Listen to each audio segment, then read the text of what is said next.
लोकसभा के चुनावों की तारीखों का बिगुल बज चुका है, लेकिन अब इस बीच नया विवाद पैदा हो गया। दरअसल अब कुछ विपक्ष के नेताओं और मुस्लिम धर्मगुरुओं ने बीच में रमजान पढ़ने को लेकर सवाल उठा दिए। उनका कहना है कि इससे बीजेपी को फायदा हो सकता है। वहीं एआईएमआईएम के प्रमुख ओवैसी ने इसका समर्थन किया है।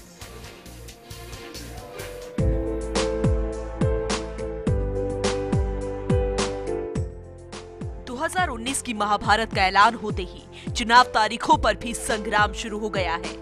कुछ विपक्षी दल जहां केंद्र सरकार के प्रभाव का आरोप लगाते हुए चुनाव घोषणा की टाइमिंग पर सवाल उठा रहे हैं, तो वहीं पवित्र माह रमजान के दौरान वोटिंग पर भी सियासी बयानबाजी होने लगी है।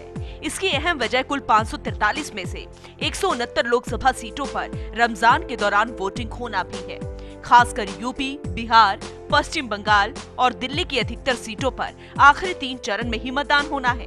इसे लेकर आप पार्टी सहित पार्टियों ने रमजान में होने वाली वोटिंग को लेकर सवाल खड़े करना शुरू कर दिया है। वहीं कुछ मुस्लिम धर्मगुरु भी इसे ठीक नहीं बता रहे।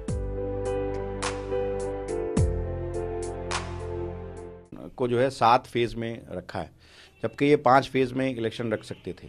10 दिन पहले इलेक्शन शुरू हो सकता था। इन्होंने जानबूझ करके 7 फेज में इलेक्शन किया और 3 फेज को रमज़ान में लेकर आए। और उन जगहों पर 3 फेज में इलेक्शन होना है जहां पर मुसलमानों की तादाद बहुत ज़्यादा है, जैसे बंगाल है, जैसे उत्तर प्रदेश है, जैसे बिहार है, जैसे दिल्ली है। और दिल्ली को जानबूझ करके ये 6ठे फेज में लेकर गए, जबकि दिल्ली का इलेक्शन हमेशा मेरठ, गाजियाबाद इन सब के साथ होता था, जो पहले फेज में इन सब जगहों का हो रहा है। लेकिन दिल्ली का इलेक्शन 6ठे फेज में लेकर गए, क्योंकि ये जानते थे कि इस मर्तबा ये दिल्ली में 7 सीटें हारने वाले हैं। और मुसलमान, क्योंकि ये जानते हैं मुसलमान जो है वो डिसाइजेबल वोट है, वो जिसकी तरफ जाएगा वो इलेक्शन जीतेगा। मुसलमान बीजेपी की तरफ तो जाना नहीं है।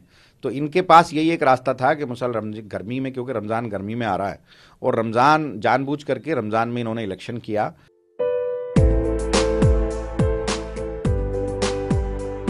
वहीं रमजान में मतदान को लेकर जारी विवाद के बीच एआईएमआईएम नेता असदुद्दीन ओवैसी ने भी बयान दिया है। उन्होंने कहा कि एक मुसलमान होने के नाते मैं रमजान में चुनाव तारीखों का स्वागत करता हूं। उन्होंने कहा कि हम रमजान में रोजा रखेंगे और वोट डालेंगे। नहीं, ये मेरे को एक बात समझ में नहीं आ रही है कि ये गैर जरूरी की कंट्रोवर्सी क्यों रेकअप कर रहे हैं आप। आपको रमजान के बारे में क्या मालूम? रमज़ान शुरू होगा हिंदुस्तान में 5 मई से चांद के सेटिंग के ऊपर, और ईद होगी जून 4 या 5 को, वो भी चांद की सेटिंग के ऊपर। और हमको बहैसियत मुल्क as a country electoral process को कंप्लीट करना है जून 3 या 4 तक। तो रमज़ान में तो हो ही गया ना इलेक्शन। रमज़ान आएगा और पूरे हिंदुस्तान के मुसलमान बड़े फ़ख्र और जोश व खरोश के साथ रमज़ान में रोज़ा रहेंगे। रमजान में मतदान के मुद्दे पर चुनाव आयोग ने अपनी प्रतिक्रिया दी है। चुनाव आयोग ने कहा है कि किसी भी शुक्रवार या त्योहार के दिन मतदान नहीं है। रमजान के पूरे महीने में ही चुनाव ना हो, ऐसा नहीं हो सकता। आयोग ने इस बात का पूरा ध्यान रखा है कि किसी भी शुक्रवार को अथवा किसी फेस्टिवल के दौरान मतदान ना हो। माना जा रहा है कि देश के 3 बड़े राज्यों यूपी, बिहार और पश्चिम बंगाल में रमजान के दौरान वोटिंग का ज्यादा असर देखा जा सकता है। ये 3 राज्य न सिर्फ लोकसभा सीटों की संख्या के लिहाज से बड़े हैं, बल्कि यहाँ पर मुस्लिमों की जनसंख्या भी निर्णायक भूमिका में रहती है।